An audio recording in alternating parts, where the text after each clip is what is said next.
How would you respond to the entire entertainment industry saying your career is washed up at 31? Lenny Bruce gave Joan Rivers a note that she rolled up and put in her bra and carried with her for every performance. The note said, "You're right, and they're wrong." You know, in the last few years, you find out, especially in television, people who usually write comedy material for other people, comedy writers that is, are not usually amusing themselves. I don't know why. But here's a young lady who I think got her first national exposure on my show, who not only writes funny, she is funny herself. Would you welcome, please, Joan Rivers.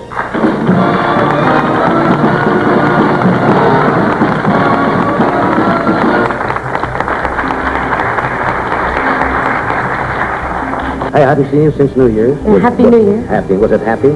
Well, it was different. Last year, a lot's happened in a year. Last year I was home alone with no job, watching you on television. And, which is, you were funny, but it's sad. And this year I'm married, and I was out with my husband to a formal party, and we watched you on television.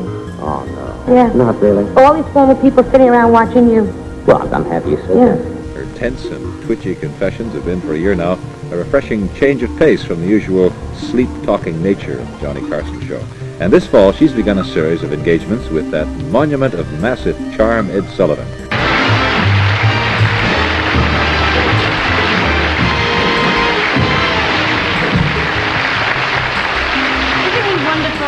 I love the way he dresses, He dresses just the way I like a man to dress. Very, very sexy. Ooh. No wedding ring. I'm very wedding ring conscious because I just got married. Actually, two of us just got married in my family. An old maid cousin and me. And not to each other, but, And my cousin, fascinating story. She was 77 years old. Never married. 77, never married. Fooled around, but never married. She goes to a testimonial dinner for Geritol. Meets a guy 92 years old and they got married. Isn't that lovely? They had to.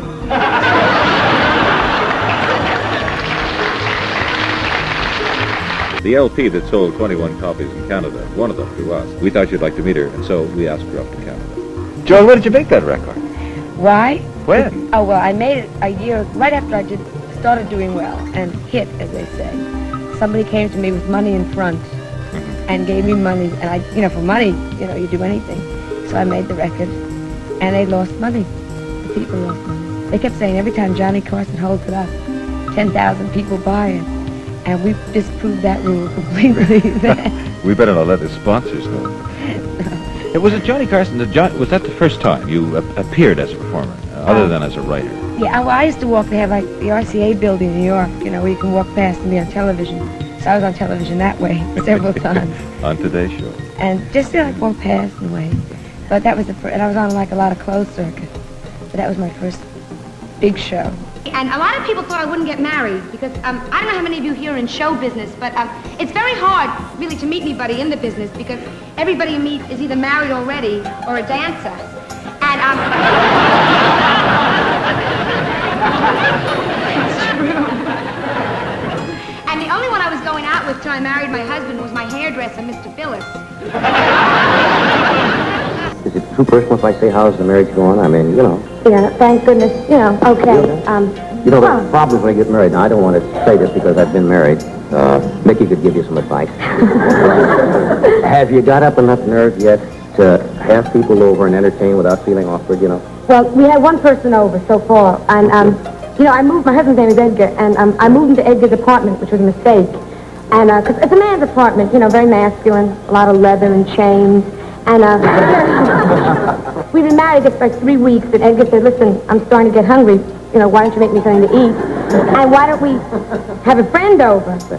So he invites his ex-girlfriend, which upset me, because this girl's name is Sherry. You used to go with her? Yeah, 3 years. They had a 3-year relationship, starting last year. And she shows up, and she's a poor loser, And she said that Edgar's told her a lot about me, and she gives me a cookbook. And then she gives me a marriage manual, Fear Without Love. And Edgar is...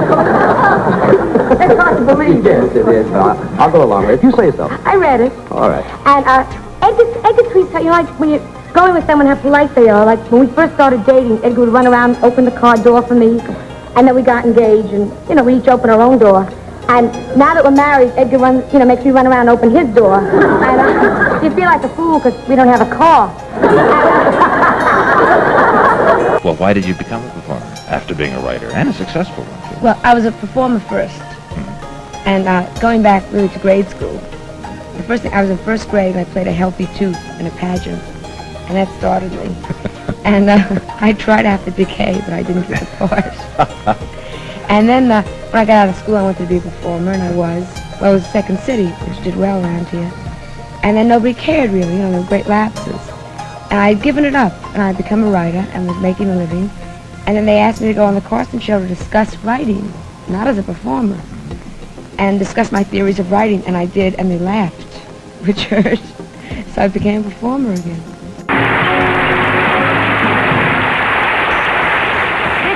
Neighborhood, and as you can see, it's a little rough and tough.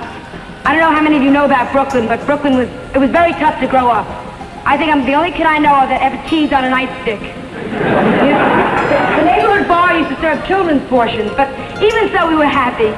You know what? Because like the whole neighborhood, we were friendly. I mean, like even the social worker was on relief. There was no, you know, nobody was pushy. My parents, we lived right down there. Wonderful people, worked hard, slaved. We lived in a big brownstone right off there. Not a house, just a big brownstone. I knew my husband for years, which is interesting because he never paid any attention to me. We went to the same school. Then they figured maybe what would work would be to send me to progressive school. I went to the most progressive school in Brooklyn. I went to the Fannie Hill and Dale Country Day. I don't know if you've ever heard of it. The cheer is in the men's room. And for my father and mother to get tuition money together, my father was a doctor. Just think for a moment, if you will, how hard it is for a doctor to scrape tuition money together. My father... Mortages! My father... Do you know how hard my father had to work? He's a lot smarter than a lot of guys that run around with degrees. But even so... Do you know how hard it is? Do you know how many illegal operations my father had to perform? Do you think it's easy to convince a 92-year-old man needs his tonsils put back in? They worked and scraped and sent me to progressive school. In progressive school, I was the most unpopular girl in class, okay? Now you know. Everyone happy? You never noticed me because I was a fat child. Not ugly so much, but like fat, you know? I was fat.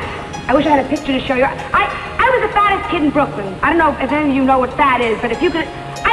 When I say fat, I mean like fat, you know? Like fat. I was my own buddy at camp. You know that kind of fat?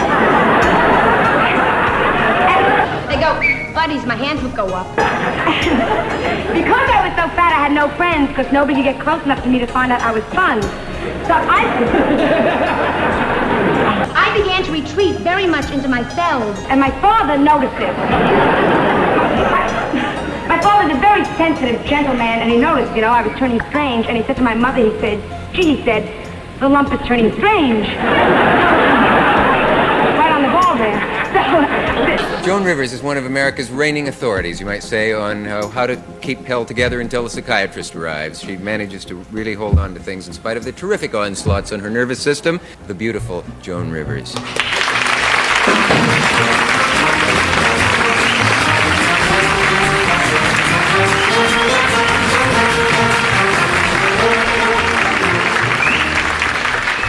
First of all, I want to tell you, can I just tell you one thing before we even start? Certainly. Edgar, who is not prone to compliments unless he means it, thinks you are the best thing going on television, and...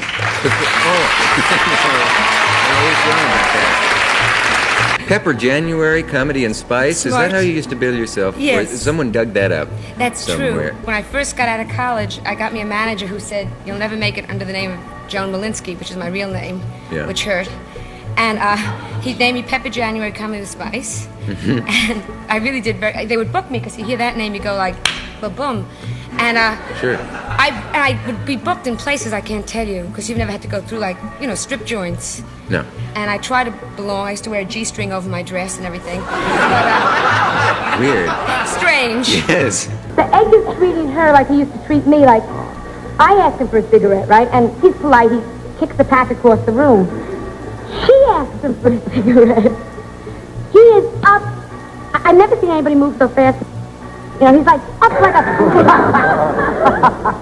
And he whips out that cigarette and he gives it to her, and I was ashamed, you know, my lip was still bleeding. And cruel. But then she did something very gouch, which made the evening okay. Very gouch. We're sitting at dinner, right? And she picks up her asparagus with her fingers. Oh. Ha-ha! And I started to laugh, I couldn't help it. And I laughed so hard I dropped a whole handful of mashed potatoes. And it's tragic.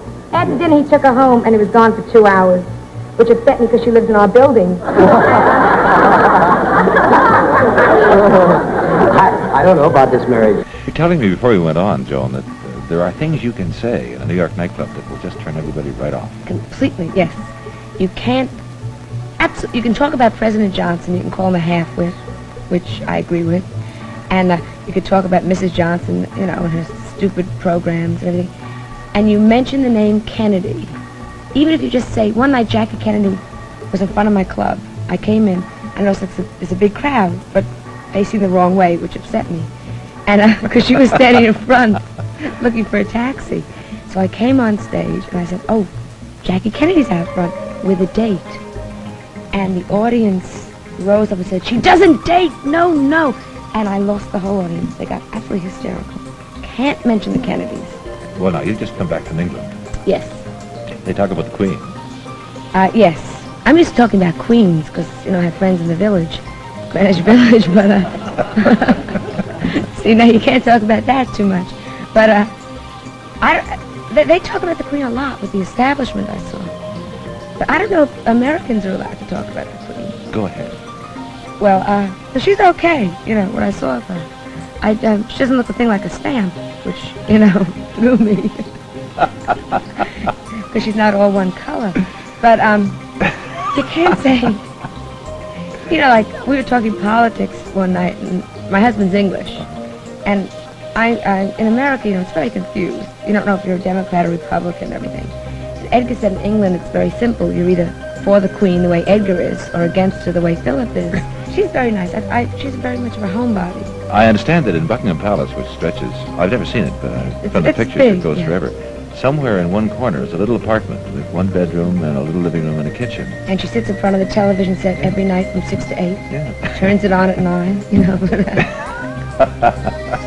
And she sits in there with Philip and cooks dinner, and they live a little apartment existence in the corner of Buckingham Palace. Well, she decorated Buckingham Palace completely on her own, I was told. Did you know that? No, I don't. Yes. Very cute, all early American. Very charming. Took her 300 years. But, you know, I wish we don't have royalty in America, which is kind of sad. The nearest thing we have to royalty is Rock Hudson, you know, and it's just not the same. But that was me. I haven't seen you, run into you on the street or anything all summer. No. Where have you been, my child? Mainly Fire Island, and I certainly wouldn't run into you there. But, Not under my real name. Fire Island, well, only part of Fire Island is peculiar. the part above water. And, no, it's 50%. Oh, and 50% nice, 50% families. Families? Yes, families. You meant... And 50% hairdressers. Hairdressers. It was a nice summer because I never had to dress up because nobody cared. You know, for a woman you can relax because everyone's going like, oh, look at that. So for a man it's a little strange because you have to be dressed, you know, to the nines. But it's a very quiet. Have you never been there? Never have. Oh, yeah, I went one time and looked at a house, and then I took a house somewhere else instead. And it was I don't remember even what part of Fire Island. There was nobody there. It was like in the winter, and it was eerie, and the wind was blowing and whispering in the trees. Yes, no. What was it whispering? Hurry back, Bruce? No.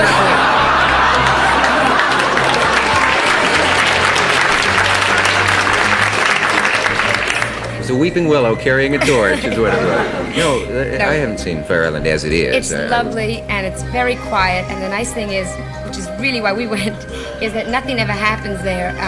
You know, like in New York, you're always walking around ready to be, you know, robbed or something. And they have one policeman for all of Fire Island, Officer Bruce. And he Bruce, doesn't do too much. He's not, just walks around every once in a while. Someone will, run in and say, like, I've been attacked, Officer Bruce. And they all just giggle a lot and say, what did he look like? Woo-hoo. Well, he had flashing black eyes and a little wispy smile. But, I marvel to hear you tell this. It's just amazing. You cook when they come in? You said that you gave you cook for. I didn't, when I first got married, I never cooked when I was single because I figured if the Lord wanted a woman to cook, he'd give her aluminum hands. And, I'll buy that. We have no tradition. Again, you go over and you see, when we were in England this summer, you see Parliament, and, Charles II, was beheaded right there. And you see the Tower, and you see Runnymede, we went out there. And, the nearest thing we have to any kind of tradition, we have the, Baseball Hall of Fame, which is just different. And I miss tradition. Well, I've just come back from New York, and if it's over 40 years old, it's been torn down. Yes, which is very frightening. It's, everything is new. Everything is new, and all the buildings have names. I don't know if you're aware of that. But it was, I also work, well, you don't do any club dates, like you don't go around the country at all, do you? I haven't been doing that, no. I've been here having a desk job. Yes. Yes. You never did that to start with. Oh, I did some clubs, yeah. I didn't have a rough time in them. I played some of the nicer ones. Because I've been doing what they call, like one-night stands. Well, that's murder. Yes, that's first of all, I hate to fly. And you see me flying all over the place these days. And I've been taking the little airlines. And it's just, a little scary on those planes. You ever seen the planes? Yeah. Yeah. They had names like the Flying Titanic, Right. the Pueblo, just names. You just want to get right on. There's only one kid more unpopular than me, little Harry Schwartz. He had it bad. He was an unwanted kid. His father had died 3 years before he was born. Takes a while. As a child, you can tell your parents are being nice, and I wanted to say thank you, but I figured that would be gouch. So, B.A. So, how does a child say thank you? Tick, tick, tick. I decided to do something my parents wanted me to do, right? I decided I'd get dressed myself, and my parents would be thrilled because they were waiting for this, So I remember I got up very early in the morning. I was going to dress myself very, very early. I remember that Mickey's big hand was just past his nose. And I get out of bed, and I start to get dressed. And remember the shoes we wore, like the shoes that go up? Like those! Put your foot up, sir. He's not wearing them. I apologize. His date is.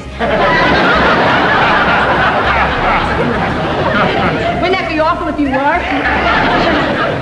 And now I have two dishes. I have wino chicken and lime Edgar. And those are the only two things I make. Which one do you hear about? Lime Edgar. And that's Is that named after? Who else? Yeah. We were having our housewarming, right? And, the chicken was filled, the kitchen was filled with the chickens, they were carrying on. And I was having, a lot of people to dinner. I had Edgar, my parents, and my hairdresser, Mr. Phyllis. And suddenly I realized... I remember. You remember Mr. Phyllis. He became an Avon lady.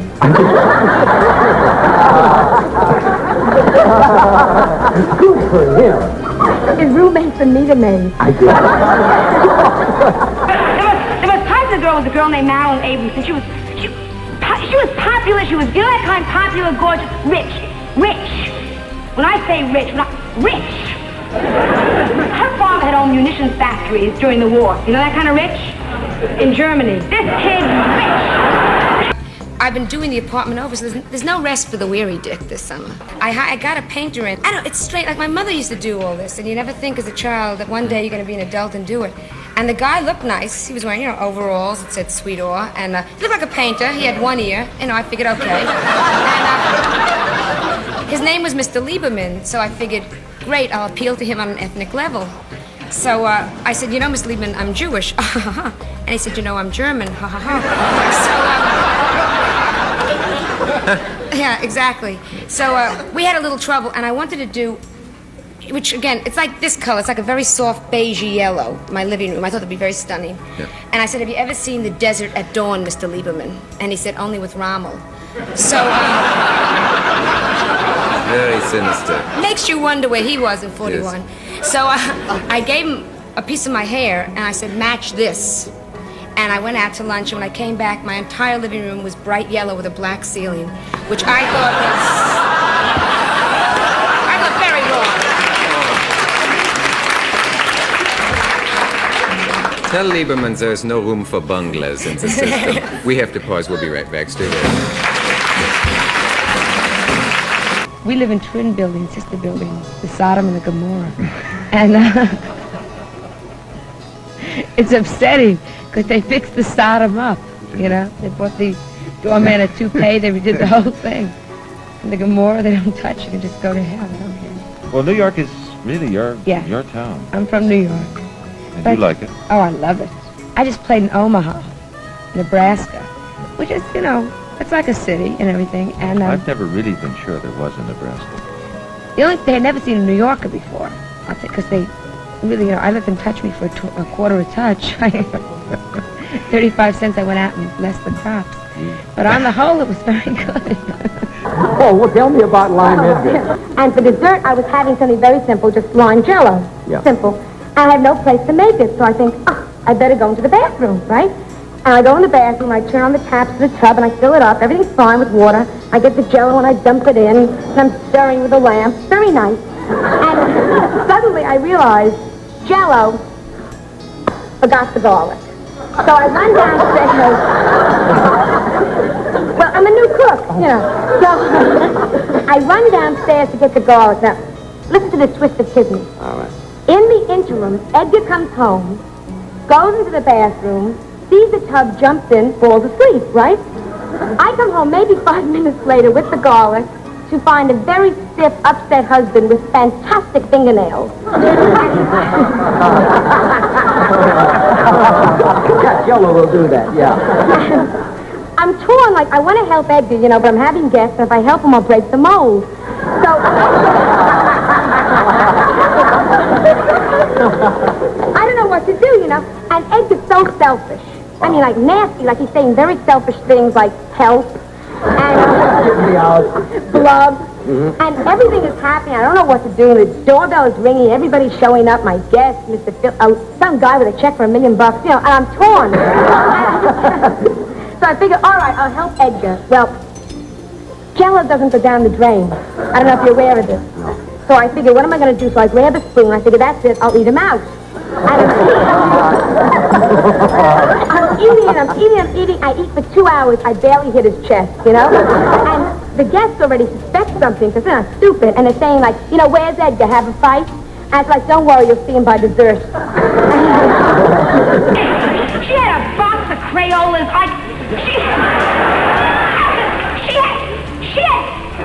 She had colors you didn't want. You know that kind of a box of Crayolas?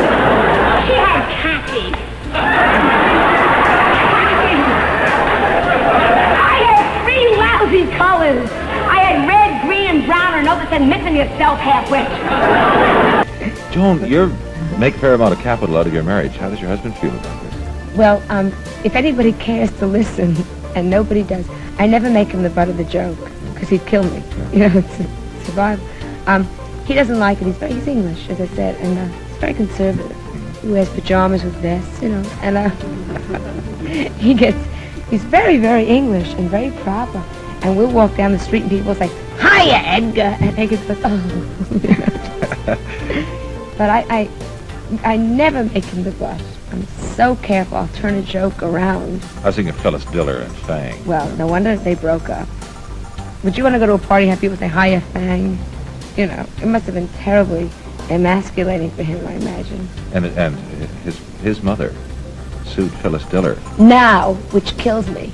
All these years, you know, I imagine when they were getting supported by it.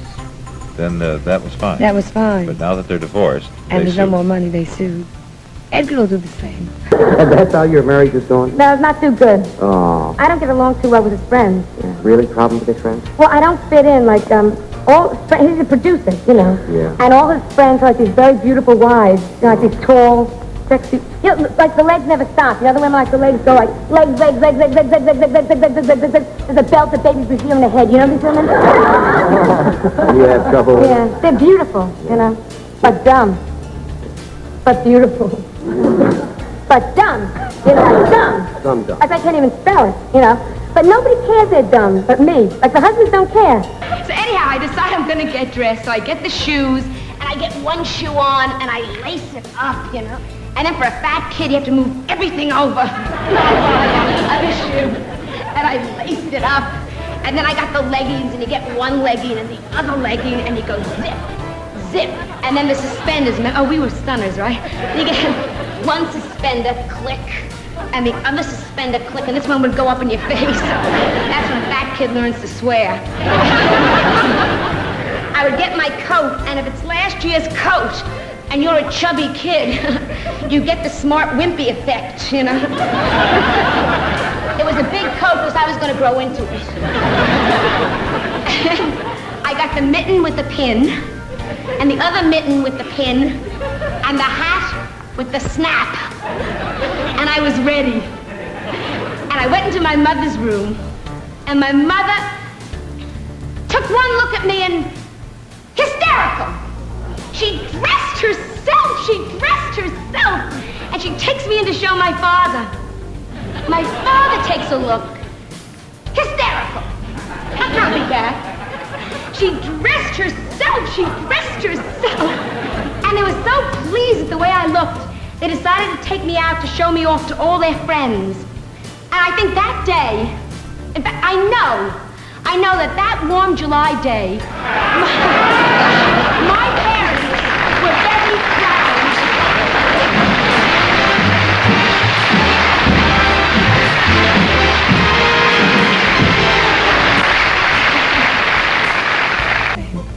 Oh, what about your father? You know, sort of a Westchester doctor?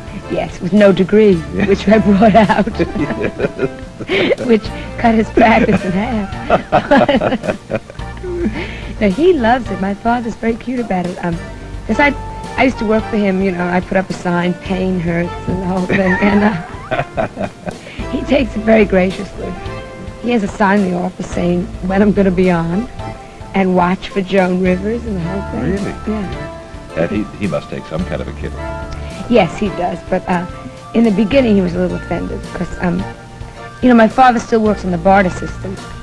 They don't pay him money. He has a wonderful group of clients. They give him clients. They give him, like, he operates on you give him eggs, you know? And to this day, my mother doesn't have a mint coat because of this. A lot of eggs. Yeah, a lot of eggs. She has 12 chickens holding on tight, you know? God forbid a rooster passes. Yeah. But he doesn't mind. I'm glad to say we'll have more of my conversation with Joan Rivers at some future date. Yeah, my mother, she brought me up wrong. My mother gave me philosophies, you know, as a kid during puberty. And she would say to me, like, looks don't count. You know, when a man goes out, he takes that little mispainted face, right? When it comes to marriage, he's looking for other things. When it comes to marriage, a man wants a woman that'll cook for him and sew for him. A man is looking for the mother of his children, right? Right. When it comes to marriage, a man doesn't want to come home after a hard day at the office and find some wild-looking, sexy wife lying on a carpet saying, "Hiya, tiger." Yes, he does. He does? You know who made up these lies? No. Ugly girls' mothers. Happy New Year. Dear God.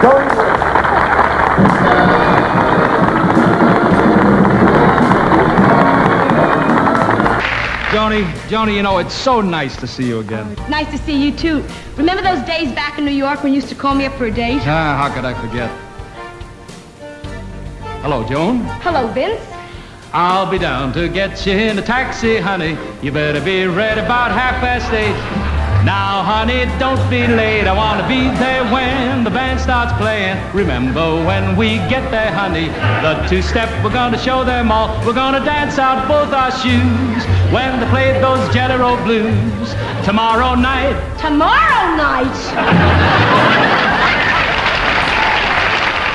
It wasn't easy for me in school. I was fat, I was poor, and I was the only girl not invited to the senior prom. Now you know, okay? Everyone hear about that?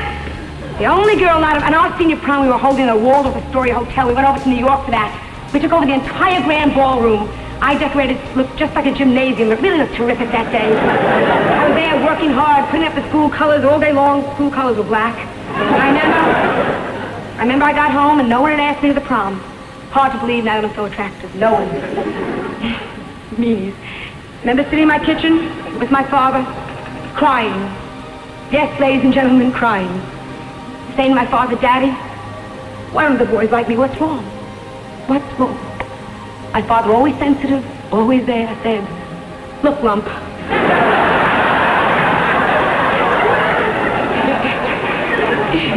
If you want to go to your... Did you know me then, Don?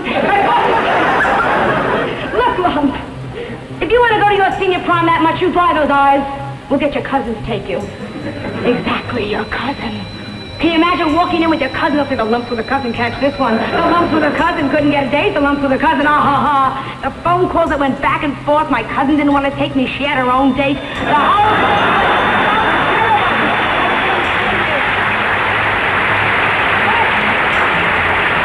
It's nice to stand here now and laugh. And then looking back, I don't think I would have wanted to be brought up any place in the world except Brooklyn, USA.